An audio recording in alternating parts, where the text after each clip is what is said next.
Hi friends, welcome to Tanu ಸ್ವಯಂ ಅಡುಗೆ. ಇವತ್ತಿನ ದಿನ ಒಂದು ಕ್ವಿಕ್ಕಾಗಿ ಪುದೀನ ಚಿಕನ್ ಯಾವ ರೀತಿ ಮಾಡೋದಂತ ತೋರಿಸ್ತಿದ್ದೀನಿ. ಇದಕ್ಕೆ ನೋಡಿ ಒಂದು ಅರ್ಧ ಕೆಜಿ ಅಷ್ಟು ಚಿಕನ್ನ ಕ್ಲೀನ್ ಮಾಡಿ ಇಟ್ಕೊಂಡಿದ್ದೀನಿ. ಒಂದು 2 ಈರುಳ್ಳಿನ ಉದ್ದುದ್ದಕ್ಕೆ ಕಟ್ ಮಾಡಿಕೊಂಡು ಇಟ್ಕೊಂಡಿದ್ದೀನಿ. ಫ್ರೆಶ್ ಆಗಿ ಮನೇಲೇ ಮಾಡಿರುವಂಥ ಶುಂಠಿ ಬೆಳ್ಳುಳ್ಳಿ ಪೇಸ್ಟು ತುಂಬಾ ಮುಖ್ಯ ಇದಕ್ಕೆ. ಬನ್ನಿ ಹಾಗಿದ್ರೆ ಇದನ್ನು ಹೇಗೆ ಮಾಡೋದು ಅಂತ ನೋಡೋಣ. ನಾನಿಲ್ಲಿ ಸಣ್ಣದಾಗಿ ಕಟ್ ಮಾಡಿರುವಂಥ ಪುದೀನ ಸೊಪ್ಪು ಹಾಗೆ ಕೊತ್ತಂಬರಿ ಸೊಪ್ಪು ಒಂದು ಅರ್ಧ ಹಿಡಿಯಷ್ಟು ತೊಗೊಂಡಿದ್ದೀನಿ. ಇದಕ್ಕೆ ಮೇನ್ ಇಂಗ್ರೀಡಿಯೆಂಟ್ ಅಂದರೆ ನೋಡಿ, ಇಲ್ಲಿ ಇವಾಗ ಮಾರ್ಕೆಟಲ್ಲಿ ಪುದೀನ ಚಿಕನ್ ಮಸಾಲ ಪೇಸ್ಟ್ ಅಂತ ಬಂದಿದೆ. ನಿಮ್ಗೆ ಆಲ್ರೆಡಿ ಗೊತ್ತಿದ್ದರೆ ಈ ವಿಡಿಯೋ ಸ್ಕಿಪ್ ಮಾಡಿಬಿಡಿ. ಗೊತ್ತಿಲ್ಲ ಅಂದರೆ ಇದನ್ನು ಕಂಟಿನ್ಯೂ ಮಾಡಿ ನೀವು ಕೂಡ ಇದನ್ನು ತೊಗೊಂಬಂದು ಯೂಸ್ ಮಾಡ್ಕೊಳ್ಳಿ. ತುಂಬ ಚೆನ್ನಾಗಿರುತ್ತೆ. ನಾನು ಇದು ಯಾವುದೇ ಪ್ರಮೋಷನ್ ಅಲ್ಲ, ಎಂಥದ್ದು ಅಲ್ಲ, ನಾನು ನನ್ನ ಓನ್ ಎಕ್ಸ್ಪೀರಿಯೆನ್ಸಿಂದ ನಿಮಗೆ ಹೇಳ್ತಾ ಇದ್ದೀನಿ. ಒಂದು ಟಿಪ್ ಅಂತ ಹೇಳ್ಬೋದು, ಕ್ವಿಕ್ಕಾಗಿ ಅಡುಗೆ ಮಾಡಿಬಿಡ್ಬೋದು ನೀವು. ಯಾರಾದರೂ ಗೆಸ್ಟ್ ಬಂದರೆ ಇದನ್ನು ತಂದು ಫ್ರಿಜ್ಜಲ್ಲಿ ಇಟ್ಕೊಂಬಿಡಿ. ಯಾರಾದರೂ ಗೆಸ್ಟ್ ಬಂದಾಗ ಥಟ್ ಅಂತ ಮಾಡ್ಕೊಂಡ್ಬಿಡ್ಬೋದು. ಜಾಸ್ತಿ ಸಮಯನೇ ಬೇಕಾಗಿಲ್ಲ, ರುಬ್ಕೊಳ್ಳೋದು ಬೇಕಾಗಿಲ್ಲ ಮಸಾಲೆನ. ಬನ್ನಿ ಹಾಗಿದ್ರೆ ಹೇಗೆ ಮಾಡೋದು ಇದನ್ನು ಅಂತ ನೋಡೋಣ. ಒಂದು ಪಾತ್ರೆ ಬಿಸಿ ಇಟ್ಕೊಂಡಿದ್ದೀನಿ. ದಪ್ಪ ತಳ ಇರೋಂಥದ್ದು ಒಂದು 2 ಟೇಬಲ್ ಸ್ಪೂನ್ ಅಷ್ಟು ಎಣ್ಣೆ ಹಾಕ್ಕೊಂಡಿದ್ದೀನಿ. ಅರ್ಧ ಕೆ ಜಿಗೆ ಎಷ್ಟು ಎಣ್ಣೆ ಬೇಕೋ ಅಷ್ಟು ನಿಮ್ಗೆ ಗೊತ್ತಿರುತ್ತೆ, ಅಷ್ಟು ಹಾಕ್ಕೊಳ್ಳಿ. ನಿಮ್ಮ ಮನೇಲಿ ಎಣ್ಣೆ ಕಡಿಮೆ ತಿನ್ನೋದಾದರೆ ಸ್ವಲ್ಪ ಕಡಿಮೆನೇ ಹಾಕ್ಕೊಂಡು ಮಾಡ್ಕೊಳ್ಳಿ. ನೋಡಿ, 2 ಈರುಳ್ಳಿನ ಉದ್ದುದ್ದಕ್ಕೆ ಕಟ್ ಮಾಡಿಕೊಂಡು ಹಾಕ್ಕೊಂಡಿದ್ದೀನಿ. ಈರುಳ್ಳಿ ಸ್ವಲ್ಪ ಜಾಸ್ತಿನೇ ಹಾಕ್ಕೊಳ್ಳಿ, ಚೆನ್ನಾಗಿರುತ್ತೆ ಟೇಸ್ಟು. ಸ್ವಲ್ಪ ಈರುಳ್ಳಿ ಪೂರ್ತಿಯಾಗಿ ಸಾಫ್ಟಾಗಿ ಬೆಂದರೆ ಬಾಯಿಗೆ ಸಿಗ್ತಾಯಿದ್ರೆ ತುಂಬ ಚೆನ್ನಾಗಿರುತ್ತೆ. ಶುಂಠಿ ಬೆಳ್ಳುಳ್ಳಿ ಪೇಸ್ಟು 1 ಟೇಬಲ್ ಸ್ಪೂನ್ ಅಷ್ಟು ಮನೆಯಲ್ಲೇ ಮಾಡಿರೋಂಥದ್ದು ಇದು. ಅದನ್ನು ಕೂಡ ಹಾಕ್ಕೊಂಡು ಸ್ವಲ್ಪ ಹೊತ್ತು ಹಸಿ ವಾಸನೆ ಹೋಗೋವರೆಗೂ ಫ್ರೈ ಮಾಡ್ಕೊಂಡಿದ್ದೀನಿ. ಇದ್ರ ಜೊತೆಗೇ ನೋಡಿ, ವಾಶ್ ಮಾಡಿಟ್ಕೊಂಡಂಥ ಅರ್ಧ ಕೆ ಜಿ ಚಿಕನನ್ನು ಸೇರಿಸ್ಕೊಳ್ತಾ ಇದ್ದೀನಿ. ಈ ಚಿಕನ್ ಹಾಕಾದ್ಮೇಲೆ ಸ್ವಲ್ಪ ಉಪ್ಪನ್ನು ಕೂಡ ಹಾಕ್ಕೊಂಡು ಫ್ರೈ ಮಾಡ್ಕೊಳ್ಳಿ. ಆವಾಗಲೇ ನಾನು ಅಲ್ಲಿ ಸ್ವಲ್ಪ ಹೊತ್ತು ಫ್ರೈ ಮಾಡಾದಮೇಲೆ ಉಪ್ಪನ್ನು ಸೇರಿಸ್ಕೊಳ್ತೀನಿ. ಯಾಕಂದರೆ ತಕ್ಷಣ ಹಾಕಿಬಿಟ್ರೆ ಏನಂದರೆ ಪೂರ್ತಿ ಗಟ್ಟಿಯಾಗಿಬಿಡುತ್ತೆ ಚಿಕನ್. ಸ್ವಲ್ಪ ಹೊತ್ತು ಫ್ರೈ ಮಾಡ್ಕೋಬೇಕು. ಆಮೇಲೆ ಉಪ್ಪು ಅರಿಶಿನ ಏನಿದ್ರು ನೀವು ಹಾಕ್ಕೋಬೇಕಾಗತ್ತೆ. ನೋಡಿ, ಸ್ವಲ್ಪ ಮೇಲ್ಗಡೆ ಎಲ್ಲ ಕೋಟಿಂಗ್ ಇರುತ್ತಲ್ಲ ಹಸಿಯಾಗಿ, ಅದೆಲ್ಲ ಪೂರ್ತಿ ಬೇಯಬೇಕು. ಅಲ್ಲಿವರೆಗೂ ಇದನ್ನು ಮಿಕ್ಸ್ ಮಾಡ್ಕೊಳ್ತಾ ಫ್ರೈ ಮಾಡ್ಕೊಳ್ಳಿ. 1 ರಿಂದ 8 ನಿಮಿಷ ಫ್ರೈ ಮಾಡ್ಕೊಳ್ಳಿ. ಇವಾಗ ಆವಾಗಲೇ ಕಟ್ ಮಾಡಿ ಇಟ್ಕೊಂಡಂಥ ಕೊತ್ತಂಬರಿ ಸೊಪ್ಪು ಹಾಗೆ ಪುದೀನ ಸೊಪ್ಪನ್ನು ಕೂಡ ಹಾಕ್ಕೊಂಡಿದ್ದೀನಿ. ಜೊತೆಗೆ ಉಪ್ಪನ್ನು ಕೂಡ ಹಾಕ್ಕೊಂಡಿದ್ದೀನಿ. ನಾನಲ್ಲಿ ಕಲ್ಲುಪ್ಪನ್ನು ಬಳಸ್ತೀನಿ. ಟೇಸ್ಟು ತುಂಬ ಚೆನ್ನಾಗಿ ಬರುತ್ತೆ ಕಲ್ಲುಪ್ಪು ಹಾಕೋದ್ರಿಂದ. ಈ ನಾನ್ ವೆಜ್ ಅಡುಗೆಗಳಿಗೆಲ್ಲ ಅಥವಾ ಕರಗುವಂಥ ಅಡುಗೆಗಳಿಗೆಲ್ಲ, ಸಾಂಬಾರು ಥರ ಅಡುಗೆಗಳಿಗೆಲ್ಲ ಸ್ವಲ್ಪ ಕಲ್ಲುಪ್ಪನ್ನೇ ಬಳಸಿ ಆದಷ್ಟು. ಆವಾಗ ಬೇಗ ಆಗುತ್ತೆ ಅಡುಗೆ, ಟೇಸ್ಟ್ ಕೂಡ ಚೆನ್ನಾಗಾಗುತ್ತೆ. ಮುಚ್ಚಿ ಬೇಯಕ್ಕೆ ಬಿಡ್ತೀನಿ. ಲೋ ಫ್ಲೇಮ್ ಇಟ್ಕೊಂಡು ಬೇಯಕ್ಕೆ ಬಿಡಿ. ಜಾಸ್ತಿ ಏನು ಸಮಯ ಬೇಡ.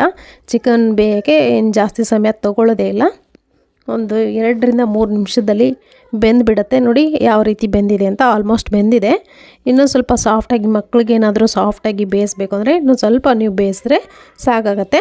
ಈಗ ನೋಡಿ, ಈ ಟೈಮಲ್ಲಿ ನಾನಿಲ್ಲಿ ಅರಿಶಿನ ಪುಡಿನ ಹಾಕ್ಕೊಳ್ತಾ ಇದ್ದೀನಿ. ಒಂದು ಅರ್ಧ ಟೀ ಸ್ಪೂನ್ ಆಗೋಷ್ಟು ಅರಿಶಿನ ಪುಡಿ.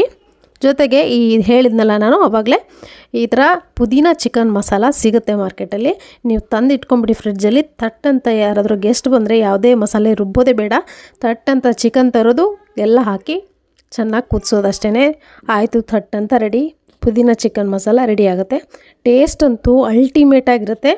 ನಾನು ಆವಾಗಲೇ ಹೇಳ್ದಂಗೆ ನಾನು ಯಾವುದೇ ಪ್ರಮೋಷನ್ ವೀಡಿಯೋನ ಹೇಳ್ತಾ ಇಲ್ಲ ಇಲ್ಲಿ, ನನ್ನ ಸ್ವಂತ ಎಕ್ಸ್ಪೀರಿಯೆನ್ಸ್ ಇದು. ಇದಕ್ಕೆ ಖಾರಕ್ಕೆ ನಾನು 1 ಟೀ ಸ್ಪೂನ್ ಆಗೋಷ್ಟು ಅಚ್ಕಾರದ ಪುಡಿ ಹಾಕ್ಕೊಂಡಿದ್ದೀನಿ. ಜೊತೆಗೆ ಗರಂ ಮಸಾಲ ಅಂದರೆ ಚಿಕನ್ ಮಸಾಲ ಇತ್ತು ಮನೆಯಲ್ಲಿ, ಅದನ್ನು ಹಾಕ್ಕೊಂಡಿದ್ದೀನಿ. ಏನೇ ಮಸಾಲ ಹಾಕೋದೇ ಬೇಡ, ಎಲ್ಲ ಮಸಾಲ ಅದರಲ್ಲೇ ಮಿಕ್ಸ್ ಆಗುತ್ತೆ. ನೀವೇನೇ ಹಾಕಿದ್ರೂ ನೀವು ಎಕ್ಸ್ಟ್ರಾ ಹಾಕ್ದಂಗೆ ಅದರಲ್ಲೇ ಎಲ್ಲ ಮಿಕ್ಸ್ ಮಸಾಲ ಪೇಸ್ಟ್ ಇರುತ್ತೆ. ಅದು ಜಸ್ಟ್ ಅದನ್ನು ಹಾಕೋದು, ಬೇಯಿಸೋದು ಅಷ್ಟೇ.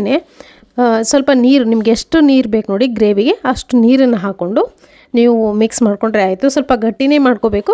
ನಾನಲ್ಲಿ ಚಿಕನ್ ಬೇಯಕ್ಕೋಸ್ಕರ ಸ್ವಲ್ಪ ನೀರು ಹಾಕ್ತೆ. ಮುಚ್ಚಿ ಒಂದು 2 ನಿಮಿಷ ಬಿಡ್ತೀನಿ. ಸ್ವಲ್ಪ ಗಟ್ಟಿ ಆಗುತ್ತೆ. ಆವಾಗ ಚಿಕನ್ ಕೂಡ ಚೆನ್ನಾಗಿ ಬೆಂದಿರುತ್ತೆ. ನಾವು ಹಾಕಿರುವಂಥ ಮಸಾಲೆ ಕೂಡ ಚೆನ್ನಾಗಿ ಬೆಂದಿರುತ್ತೆ. ನೋಡ್ತಿರ್ಬೋದು ಯಾವ ರೀತಿ ಬೆಂದು ಮೇಲ್ಗಡೆ ಎಲ್ಲ ಎಣ್ಣೆ ಬಿಟ್ಕೊಂಡಿದೆ ಅಂತ. ಪೂರ್ತಿಯಾಗಿ ಎಣ್ಣೆ ಬಿಟ್ಕೊಂಡ್ರೆ ಈ ಥರ ಮಸಾಲೆ ಎಲ್ಲ ಬೆಂದಿದೆ, ಚಿಕನ್ ಕೂಡ ಬೆಂದಿದೆ ಅಂತ ಅರ್ಥ. ತುಂಬ ಚೆನ್ನಾಗಾಗುತ್ತೆ ಟೇಸ್ಟು. ಖಂಡಿತ ನೀವು ಕೂಡ ಇದನ್ನು ಒಂದ್ಸರಿ ಟ್ರೈ ಮಾಡಿ ನೋಡಿ, ನಿಮಗೂ ಕೂಡ ಇಷ್ಟ ಆಗುತ್ತೆ. ಚಪಾತಿ ಜೊತೆ, ರೊಟ್ಟಿ ಜೊತೆಗೆ ತುಂಬ ಚೆನ್ನಾಗಾಗುತ್ತೆ ಟೇಸ್ಟು. ನಾನಿವಾಗ ಒಂದು ಮಿಕ್ಸಿಂಗ್ ಬೌಲ್ಗೆ ಸರ್ವ್ ಮಾಡ್ಕೊಳ್ತಾ ಇದ್ದೀನಿ. ಈ ಸರ್ವಿಂಗು, ಪ್ಲೇಟಿಂಗು, ಡೆಕೋರೇಷನ್ ಎಲ್ಲವೂ ನಿಮಗೋಸ್ಕರ, ನನಗೋಸ್ಕರ ಅಂತೂ ಖಂಡಿತವಾಗ್ಲೂ ಅಲ್ಲ.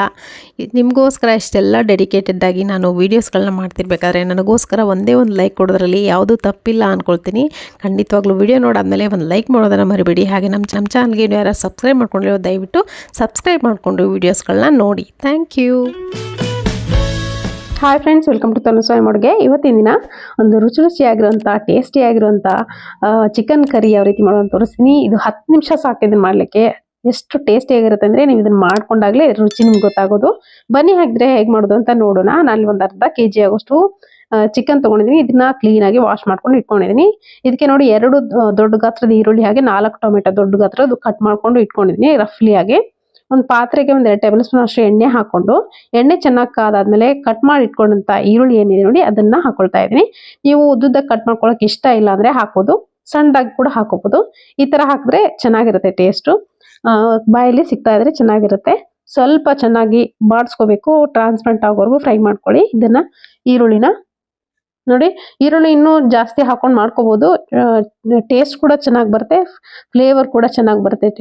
ಇದಕ್ಕೆ ನೋಡಿ 1-2 ಟೇಬಲ್ ಸ್ಪೂನ್ ಶುಂಠಿ ಬೆಳ್ಳುಳ್ಳಿ ಪೇಸ್ಟ್ ಕೂಡ ಹಾಕೊಂಡು ಇದ್ರ ಜೊತೆಗೆ ನಾನು ಚಿಕನ್ ಏನು ವಾಶ್ ಮಾಡಿ ಇಟ್ಕೊಂಡಿದ್ದೀನಿ ಅದನ್ನು ಕೂಡ ಇದ್ರ ಜೊತೆಗೆ ಹಾಕೊಳ್ತೀನಿ.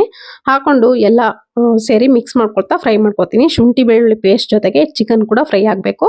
ಅವಾಗ ಕೋಟಿಂಗ್ ಚೆನ್ನಾಗಿ ಬರುತ್ತೆ. ಶುಂಠಿ ಬೆಳ್ಳುಳ್ಳಿ ಪೇಸ್ಟ್ ಏನಿದೆ ನೋಡಿ ಚಿಕನ್ ಮೇಲ್ಗಡೆ ಒಂದು ಕೋಟಿಂಗ್ ಹಿಡ್ಕೊಳ್ಳುತ್ತೆ, ಫ್ಲೇವರ್ ತುಂಬಾ ಚೆನ್ನಾಗಿ ಬರುತ್ತೆ. ಅದ್ರ ಜೊತೆಗೇನೆ ಅದು ಕೂಡ ಫ್ರೈ ಆದ್ರೆ ಟೇಸ್ಟ್ ತುಂಬಾ ಚೆನ್ನಾಗಿರುತ್ತೆ ತಿನ್ನೋವಾಗ. ಇವಾಗ ನೋಡಿ 6ರಿಂದ 8 ನಿಮಿಷ ಇದನ್ನ ಫ್ರೈ ಮಾಡ್ಕೋಬೇಕು ಕೈ ಬಿಡ್ದಾಗೆ. ಮೀಡಿಯಂ ಫ್ಲೇಮ್ ಇಟ್ಕೊಂಡು ಚಿಕನ್ ಮೇಲ್ಗಡೆ ಇರುವಂತ ಒಂದು ಕೋಟಿಂಗ್ ಎಲ್ಲ ಚೆನ್ನಾಗಿ ಬೇಯಬೇಕು. ಇವಾಗ ಉಪ್ಪನ್ನ ಸೇರಿಸ್ಕೊಳ್ತಾ ಇದೀನಿ, ಬೇಗ ಬೇಯುತ್ತೆ. ಉಪ್ಪು ಹಾಗೆ ಅರಿಶಿನ 1/2 ಟೀ ಸ್ಪೂನ್ ಅಥವಾ 1 ಟೀ ಸ್ಪೂನ್ ಅಷ್ಟು ಅರಿಶಿನ ಕೂಡ ಹಾಕೊಂಡು ಇದನ್ನ ಮತ್ತೆ ಒಂದು ಅರ್ಧ ನಿಮಿಷ ನೋಡಿ ಮತ್ತೆ ಮಿಕ್ಸ್ ಮಾಡ್ಕೊಳ್ತಾ ಫ್ರೈ ಮಾಡ್ಕೋಬೇಕು. ಚಿಕನ್ ಜಾಸ್ತಿ ಸಮಯ ಏನು ತಗೊಳ್ಳಲ್ಲ ಅಲ್ಲ, ಬೇಗನೆ ಬೇಯುತ್ತೆ. ಥಟ್ ಅಂತ ಒಂದು 10 ನಿಮಿಷದಲ್ಲಿ 15 ನಿಮಿಷದಲ್ಲಿ ಇದು ರೆಡಿ ಆಗ್ಬಿಡುತ್ತೆ. ನಿಮ್ಗೆ ಜಾಸ್ತಿ ಏನು ಸಮಯ ತಗೊಳ್ಳೋದೇ ಇಲ್ಲ. ಈ ತರ ಮಾಡಿ ನೋಡಿ, ಖಂಡಿತ ವಿಡಿಯೋ ನೋಡಾದ್ಮೇಲೆ ಇದೇ ತರ ಮೆಥಡ್ ಅಲ್ಲಿ ನೀವು ಕೂಡ ಮಾಡಿ ನೋಡಿ, ತುಂಬಾ ಇಷ್ಟ ಆಗುತ್ತೆ. ಇವಾಗ ನೋಡಿ ಮುಚ್ಚಿ ಒಂದು 10 ನಿಮಿಷ ಬಿಡೋಣ, ಚೆನ್ನಾಗಿ ಬೇಯುತ್ತೆ. 10 ನಿಮಿಷದಲ್ಲಿ ಚೆನ್ನಾಗಿ ಚಿಕನ್ ಬೆಂದ್ಬಿಡತ್ತೆ. ಸಾಫ್ಟ್ ಆಗಿರುವಂತ ಚಿಕನ್, ಫ್ರೆಶ್ ಆಗಿರುವಂತ ಚಿಕನ್ ತಂದ್ರೆ ಬೇಗನೆ ಬೆಂದ್ಬಿಡತ್ತೆ. ಇವಾಗ ಕಟ್ ಮಾಡಿ ಇಟ್ಕೊಂಡಂತ ಟೊಮೆಟೊ ಏನಿದೆ ನೋಡಿ ಅದನ್ನು ಹಾಕೊಳ್ತಾ ಇದ್ದೀನಿ. ಹಾಕೊಂಡಾದ್ಮೇಲೆ ಅದನ್ನು ಕೂಡ ಮಿಕ್ಸ್ ಮಾಡ್ಕೊಳ್ತಾ ಫ್ರೈ ಮಾಡ್ಕೋಬೇಕು. ನಾನಿಲ್ಲಿ ಇದು ನಾಟಿ ಟೊಮೆಟೊ ಹಾಕೊಂಡಿರೋದು ತುಂಬಾ ಹುಳಿ ಇರುತ್ತೆ. ನೀವು ಬೇಕಿದ್ರೆ ಫಾರಂ ಟೊಮೆಟೊ ಇರುತ್ತಲ್ಲ ಅದನ್ನು ಕೂಡ ಹಾಕೊಂಡು ಹುಣಸೆ ಹಣ್ಣಿನ ರಸ ಕೂಡ ಹಾಕೋಬಹುದು. ನಾನು ಏನ್ ಸಜೆಸ್ಟ್ ಮಾಡ್ತೀನಿ ಅಂದ್ರೆ ಹುಳಿ ಟೊಮೆಟೊನ ಹಾಕೊಳ್ಳಿ, ತುಂಬಾ ಚೆನ್ನಾಗಿ ಬರುತ್ತೆ. ನೋಡಿ ಚೆನ್ನಾಗಿ ಕುದಿಸ್ಬೇಕು. ಕುದಿಸಾದ್ಮೇಲೆ ಕುದಿಯಕ್ ಬಿಡ್ಬೇಕು. ಈ ತರ ಕುದ್ದಾದ್ಮೇಲೆ ನೋಡಿ ಮಸಾಲೆ ಸೇರಿಸ್ಕೊಳ್ಳೋಣ. 2 ಟೇಬಲ್ ಸ್ಪೂನ್ ಅಷ್ಟು ಅಚ್ಕಾದ ಪುಡಿ, ಹಾಗೆ masala, chicken masala 1 table spoon ಅಷ್ಟು ಹಾಕೊಂಡಿದೀನಿ. ಕಸೂರಿ ಮೆಥಿ ಹಾಗೆ ಧನಿಯಾ ಪೌಡರ್ ಹಾಕೊಂಡಿದೀನಿ. ಇಷ್ಟು ಸಾಕು ಇದಕ್ಕೆ ಮಸಾಲ. ಧನಿಯಾ ಪೌಡರ್ 1 ಟೀ ಸ್ಪೂನ್ ಅಷ್ಟು ಹಾಕೊಳ್ಳಿ. ನಾನ್ ಮಾಡಿರುವಂತ ಅರ್ಧ ಕೆಜಿ ಕ್ವಾಂಟಿಟಿಗೆ 1 ಟೀ ಸ್ಪೂನ್ ಅಷ್ಟು ಧನಿಯಾ ಪೌಡರ್ ಹಾಕಿದ್ರೆ ಸಾಕಾಗುತ್ತೆ. ಕಸೂರಿ ಮೆಥಿ ಕೂಡ ಅಷ್ಟು 1 ಟೀ ಸ್ಪೂನ್ ಅಷ್ಟು ಹಾಕೊಳ್ಳಿ. ಇದ್ರ ಜೊತೆಗೇನೆ ಕೊತ್ತಂಬರಿ ಸೊಪ್ಪನ್ನು ಕೂಡ ನಾನು ಇಲ್ಲಿ ಹಾಕೊಂಡಿದ್ದೀನಿ. ಹಾಕೊಂಡು ನೋಡಿ ಲೋ ಮೀಡಿಯಂ ಫ್ಲೇಮ್ ಇಟ್ಕೊಂಡು ಸ್ವಲ್ಪ ಹೊತ್ತು ಫ್ರೈ ಮಾಡ್ಕೋಬೇಕು. ಮಸಾಲೆ ಕೂಡ ಎಣ್ಣೆನಲ್ಲಿ ಬೇಯಬೇಕು, ಅವಾಗಲೇ ಟೇಸ್ಟ್ ತುಂಬಾ ಚೆನ್ನಾಗಿ ಬರುತ್ತೆ. ಇವಾಗ ನೋಡಿ ಮಿಕ್ಸ್ ಮಾಡ್ಕೊಳ್ತಾ ಫ್ರೈ ಮಾಡ್ಕೊಳ್ಳಿ. ಫ್ರೈ ಮಾಡ್ಕೊಂಡಾದ್ಮೇಲೆ ನೀರ್ ಬೇಕಂದ್ರೆ ನೀರ್ ಸ್ವಲ್ಪ ನೀವು ಹಾಕೊಂಡು ಹೆಚ್ಚಿಸ್ಕೊಳ್ಬಹುದು. ನಾನಿಲ್ಲಿ ಸೆಮಿ ಗ್ರೇವಿ ಮಾಡ್ತಿದ್ದೀನಿ, ತುಂಬಾ ಚೆನ್ನಾಗಿರುತ್ತೆ ಫ್ರೆಂಡ್ಸ್. ಖಂಡಿತ ಈ ಮೆಥಡ್ ಅಲ್ಲಿ ಒಂದ್ಸರಿ ಮಾಡಿ ನೋಡಿ. ಇದಕ್ಕೆ ನೋಡಿ ನಾನಿಲ್ಲಿ ಹಸಿ ತೆಂಗಿನಕಾಯಿ ಇರತ್ತಲ್ಲ ಅದನ್ನ 1-2 ಟೇಬಲ್ ಸ್ಪೂನ್ ಅಷ್ಟು ಹಸಿ ತೆಂಗಿನಕಾಯಿನ ನೀರ್ ಹಾಕೊಂಡು ಚೆನ್ನಾಗಿ ರುಬ್ಕೊಂಡಿದೀನಿ. ಜಾಸ್ತಿ ಏನು ಹಾಕಿಲ್ಲ. ನೋಡಿ ಅದ್ರ ಹಾಲು ಕೂಡ ಇರ್ತಲ್ಲ ಅದನ್ನು ಕೂಡ ಹಾಕೊಂಡ್ಬಿಟ್ಟಿದೀನಿ. ಹಾಕೊಂಡು ಚೆನ್ನಾಗಿ ಮಿಕ್ಸ್ ಮಾಡ್ಕೊಂಡಿದೀನಿ. ಇದು ನೋಡಿ ಈ ತರ ತೆಳುವಾಗಿದೆ ಅಲ್ಲ, ಗಟ್ಟಿ ಆಗುತ್ತೆ. ಚೆನ್ನಾಗಿ ಕುದ್ದಾದ್ಮೇಲೆ 2 ಟೇಬಲ್ ಸ್ಪೂನ್ ಅಷ್ಟು ತೆಂಗಿನಕಾಯಿನ ರುಬ್ಕೊಂಡು ಹಾಕೊಂಡ್ಬಿಡಿ ನೀರಿನಲ್ಲಿ. ನೋಡಿ ಚೆನ್ನಾಗಿ ಕುದಿಯಕ್ ಬಿಡ್ತೀನಿ. ಇದು ಇವಾಗ ಮುಚ್ಚಿ 1ರಿಂದ 2 ನಿಮಿಷ ಬಿಡೋಣ. ಬಿಟ್ಟಾದ್ಮೇಲೆ ನೋಡಿ ಸ್ವಲ್ಪ ಗಟ್ಟಿ ಕೂಡ ಆಗಿರುತ್ತೆ. ಮಸಾಲೆ ನಾವು ಹಾಕಿರುವಂತದ್ದೆಲ್ಲ ಬೆಂದಿರುತ್ತೆ. ಮೇಲ್ಗಡೆ ಯಾವ ರೀತಿ ಎಣ್ಣೆ ತೇಲ್ ಬರ್ತಾ ಇದೆ ನೋಡ್ತಿರ್ಬೋದು, ಗಟ್ಟಿ ಕೂಡ ಆಗಿದೆ. ಇದು ಮುದ್ದೆ ಜೊತೆಗೆ ಚಪಾತಿ ಜೊತೆಗಂತೂ ಒಂದು ಮಾಡಿಸಿದಂತ ಕಾಂಬಿನೇಷನ್ ಅಂತ ಹೇಳ್ಬೋದು. ಖಂಡಿತ ನಿಮ್ಮಲ್ಲಿ ನೀವು ಕೂಡ ಟ್ರೈ ಮಾಡಿ. ಹೇಗಿತ್ತು ಅಂತ ಅಭಿಪ್ರಾಯ ತಿಳಿಸೋದನ್ನ ಮಾತ್ರ ಮರಿಬೇಡಿ ಕಾಮೆಂಟ್ ಮುಖಾಂತರ. ಇವತ್ತಿನ ಈ ರೆಸಿಪಿ ಇಷ್ಟ ಆಗಿದ್ರೆ ಲೈಕ್ ಮಾಡಿ. Thank you.